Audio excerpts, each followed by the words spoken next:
Several buildings and houses were damaged by the magnitude 5.9 quake that hit southern Leyte yesterday. These include the Sangguniang Bayan building and gym in the town of San Francisco. There were also cracks in some roads while a landslide occurred in the municipality of Pintuyan.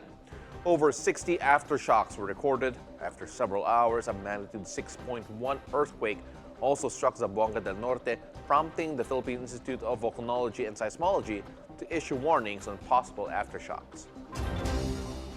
President Marcos has urged concerned agencies to build climate-resilient houses that can withstand typhoons and other natural disasters. We have on the phone the Department of Human Settlements and Urban Development Undersecretary Henry Yap. Magandang umaga po. Thank you very much for joining us. Magandang umaga. Good morning to everyone. Yusek, could you give us a brief overview of your department's distinct role and priorities sa housing industry po natin? Yes, the Department of Human Settlements and Urban Development is the sole policy-making and management policy coordination for housing, human settlements, and urban development.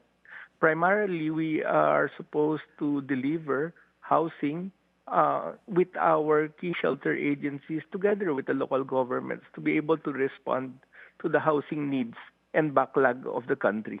Well, the President Bongbong Marcos had a recent remark to build climate-resilient houses.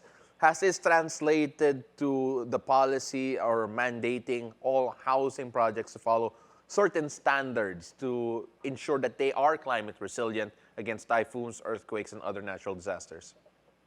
Yes, we have actually been building climate-resilient housing. When we say climate-resilient, they are actually disaster resilient. So it's a type of housing that is designed and constructed to withstand the impact of natural disasters.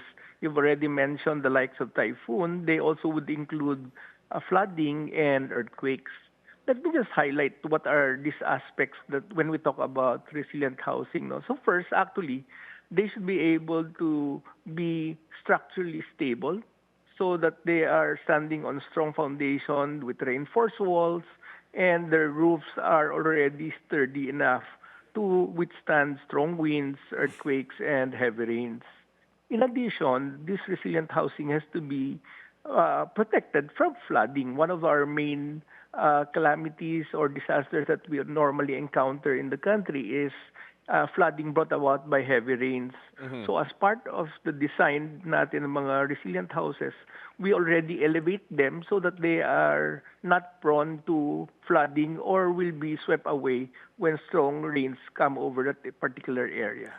Yusek, there are obviously a lot of standards to make sure that these climate-resilient measures are observed. Right now, are there any penalties for contractors who are producing substandard housing or substandard work that is in place to ensure that the current or at least the hoped results will be there with regard to being climate resilient? Yes, first, our standards have been upgraded to already consider resilient housing. No? In the case of housing, our National Housing Authority already incorporates that as part of the standards. So when we now bid out the projects for construction, we make sure that they adhere to the requirements or the standards that have been provided. Of course, during the course of the development, our engineers there would check the quality of the work. And if found deficient, they have to correct it. And later on, if they did some, there are some problems that are noted, they could also impact their future projects. Can we know a bit more about the beneficiaries for these housing projects, especially those who are actually victims of calamities? And of course, how are they able to actually afford these housing projects? And what does the government do to ensure that, okay, there will be a reasonable turnover? Okay. Last week, the President was in Tacloban for the turnover of approximately 3,500 units. Actually, what the President did was to turn this over to local government so that the local government can facilitate the turnover in turn to the beneficiaries. In this case, we are happy to announce that the units that had been turned over will be free. So they will not, the beneficiaries did not have to worry about having to pay for the building. So there is no amortization that they have to worry. Is that going to be true for, obviously there are also other projects, but on a typical basis, how are the payments made? And of course, what work is it? Is it going to be based on what the LGU's policy are, or is it going to be something more national?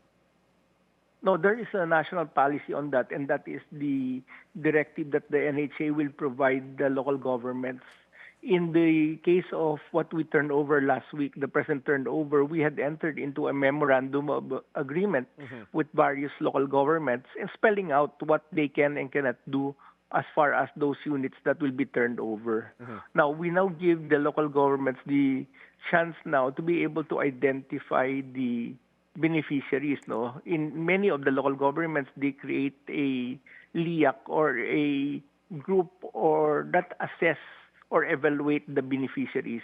In the case of the Yolanda housing, the priority are those whose units were affected and totally damaged during the typhoon, super typhoon. Well, Yusek, I'm sure the department has a lot of work to do, especially with regard to yung future plans po ninyo, not only in providing climate-resilient houses, but also addressing a housing backlog dito sa bansa po natin.